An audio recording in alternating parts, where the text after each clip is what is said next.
Bonjour à tous, bienvenue dans Territoire. Cette semaine, nous sommes dans le parc régional des Alpilles, dans les Bouches-du-Rhône, à Mouriès précisément. Je suis en compagnie du maire de la commune, monsieur Pierre Santoir. Bonjour. Bonjour.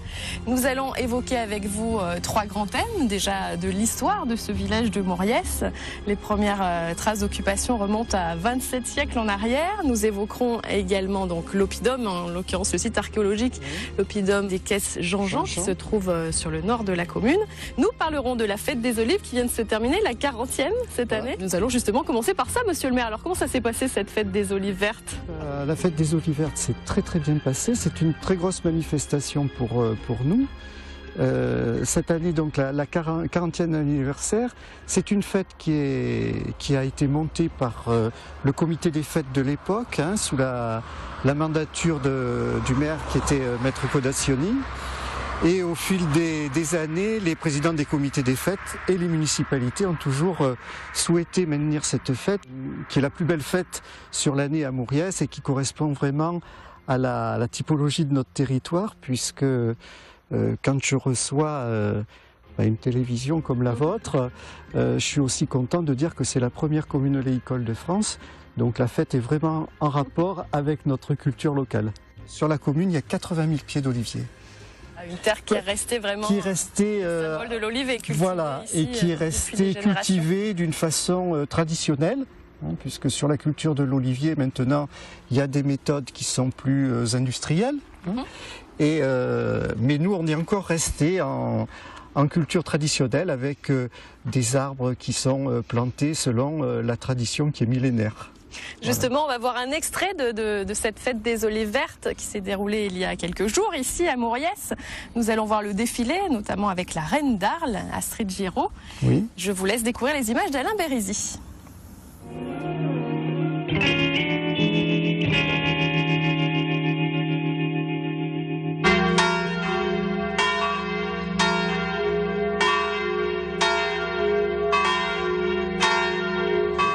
Frères et sœurs, chers amis, je suis très heureux ce matin d'être avec vous dans cette église de Mouriès et de présider à cette messe des olives vertes. Dans la vallée des Baux, c'est dès septembre que l'on récolte la salonin pour marier la fameuse olive verte cassée AOC avec le fenouil sauvage. Celle-ci est célébrée dans la première commune oléicole de France, à Mouriès. Et en cette année 2012, la fête des olives vertes célèbre sa 40e édition. Au sortir de la messe solennelle des olives vertes, le défilé à la gloire de la culture provençale retrace les spécificités et la fierté de la Provence au long de 200 ans d'histoire. La trentaine d'associations venues des communes voisines de Marseille, Arles ou Avignon paradent dans les rues du village, arborant fièrement les différents costumes, les périodes, évoquant le terroir, les métiers, en une mise en scène composée de 5 grands tableaux: l'agriculture en pays d'Arles, le costume en pays d'Arles et la Révolution aux années 1900, la tradition en pays marseillais, la tradition en comtat venessin et le peuple de Camargue.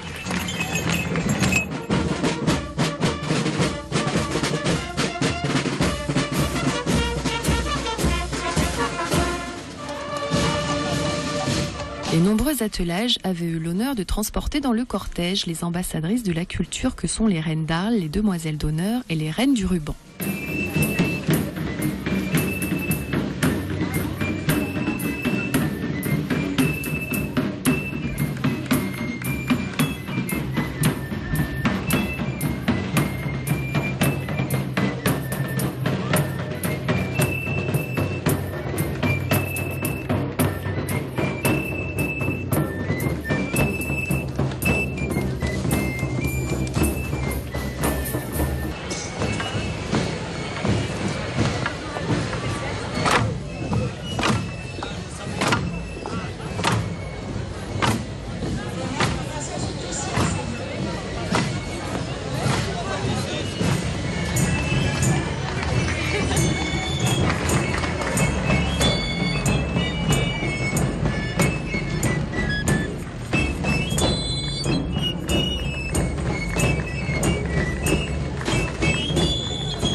Autre temps fort de la fête, le concours mondial de casseurs d'olives. Le jeu consiste à casser et non écraser un maximum d'olives en 3 minutes. Le respect du fruit est important, une olive écrasée est inutilisable. Il est donc nécessaire d'opter pour le bon geste pour arriver à obtenir l'olive cassée parfaite dans les règles de l'art.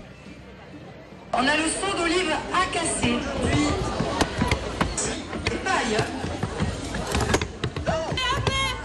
Vous pouvez les encourager, hein, messieurs. Allez, 4, 3, 2, 1, c'est terminé. C'est parti, 2 minutes. Pour casser les olives, c'est pas qu'un travail de femme. C'est la première fois, je pensais que c'était beaucoup plus facile parce qu'en fait, il faut bien tenir le verre, il faut bien l'avoir en main et c'est pas forcément évident quand on débute dans le métier, j'allais dire. Alors mon score est de 42 olives cassées en 3 minutes. Le candidat qui était à côté de moi en a fait 86, bon il en a fait plus de 2 fois plus, mais bon pour une première, moi je me dis que quand même 42, il fallait quand même les faire et en 3 minutes, bah, c'est pas évident. Donc 42, moi je pense que je suis assez satisfait.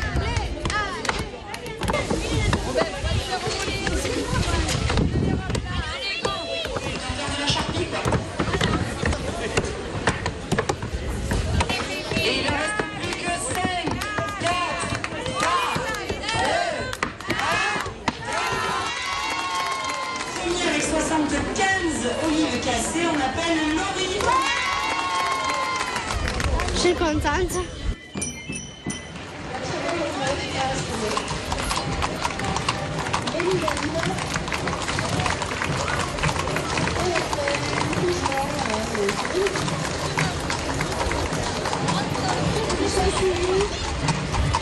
C'était une meilleure commune, je me suis dit chacun, capitaine de la nation d'Algana, monsieur Sébastien Lessard, capitaine de l'antique contrarié du Gardien de Saint-Georges, qui fête cette année ses 16 ans.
Les rues sont bondées, les spectateurs ravis et la fête se poursuit dans les arènes avec le trophée des olives vertes. Ratis est le vainqueur côté taureau et Radouane Eric côté raseteur. Une réussite pour cette course en cette année particulière du Club Taurin qui fête lui son 100e anniversaire.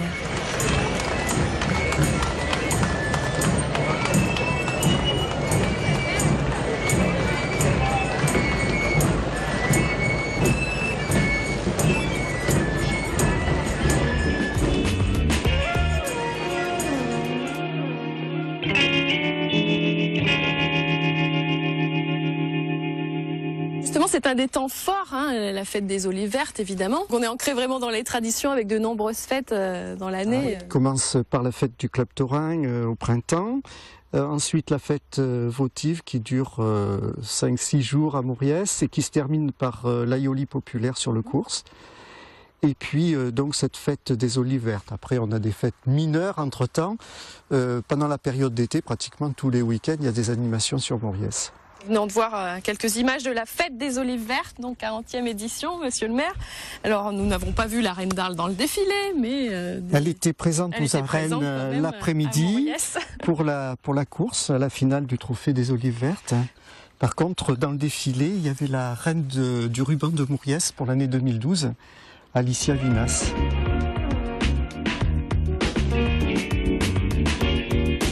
Qui dit Alpi dit olivier, olive, cueillette. Et justement, on reste dans les olives et la tradition. On s'intéresse cette semaine dans notre rubrique métier d'art à un artisan flustier chevalet installé à Saint-Martin-de-Crau.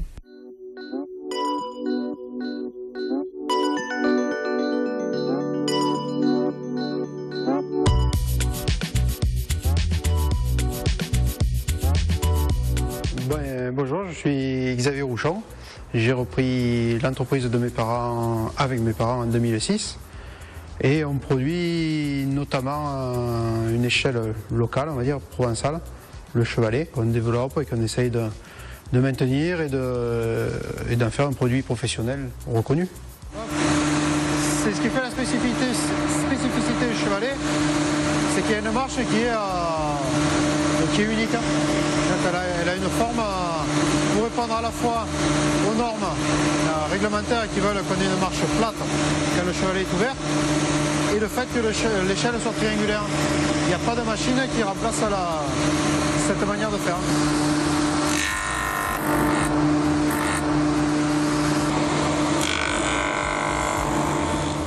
Peu de personnes savent le faire, en tout cas le font encore à notre époque. C'est un métier rare parce que c'est une échelle un petit peu compliquée, plus personne en fait. En fait, dans chaque village, il y avait deux menuisiers qui fabriquaient des chevalets. Alors c'était souvent les paysans qui portaient le bois, qui allaient faire un chevalet par le menuisier du coin qui savait le faire.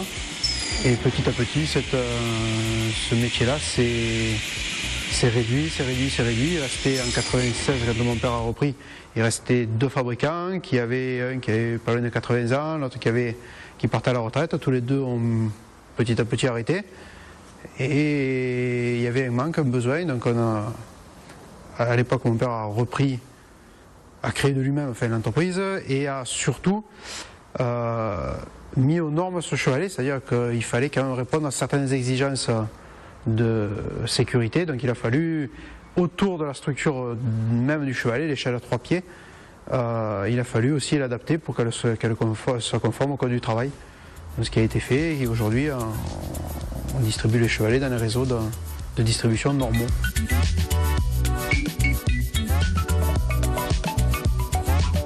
Ce qui m'a poussé à reprendre avec mon père, c'est le fait de partir d'un morceau de bois, quasiment de partir du tronc d'arbre, parce que quand on va chercher le bois en Syrie, on voit carrément l'arbre se faire couper, et d'arriver à un produit qu'on retrouve dans les magasins, que les gens vont se servir tous les jours, mais qui surtout a une histoire, c'est-à-dire une échelle qui est là depuis... on retrouve des traces depuis des centaines d'années, et en fait on a petit à petit on l'a transformé pour en faire une échelle utilitaire, un outil de travail. Et il y a une histoire qui doit avoir peut-être des millénaires, mais sans exagérer, déjà quelques centaines d'années. On travaille essentiellement avec du sapin et de l'épicéa du Jura. On a trouvé que ce bois était d'une part une essence locale, française, et avec des propriétés mécaniques très intéressantes, avec un bois qui avait très peu de nœuds, qui était très flexible et peu cassant.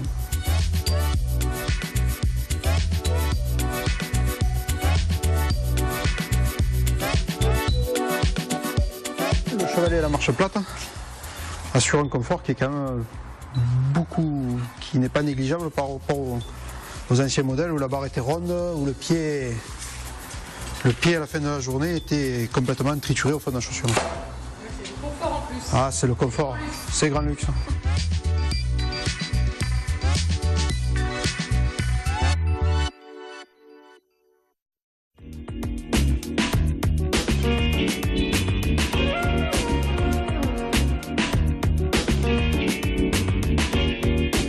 On va s'approcher un petit peu du bord avec cette vue magnifique sur les Alpilles derrière nous. Le site archéologique de l'oppidum des Caisses Jean-Jean. Oui, c'est un site celto-ligure, puisque la première occupation du sol sur Mauriès date de 600 à 700 ans avant Jésus-Christ, avec donc une occupation de cette zone-là qui a duré de nombreux siècles, pratiquement jusqu'à la chute de l'Empire romain.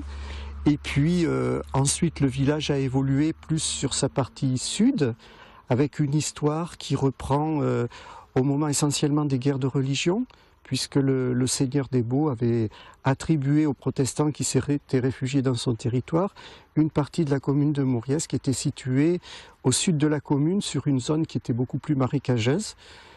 Et voilà, ça a donné.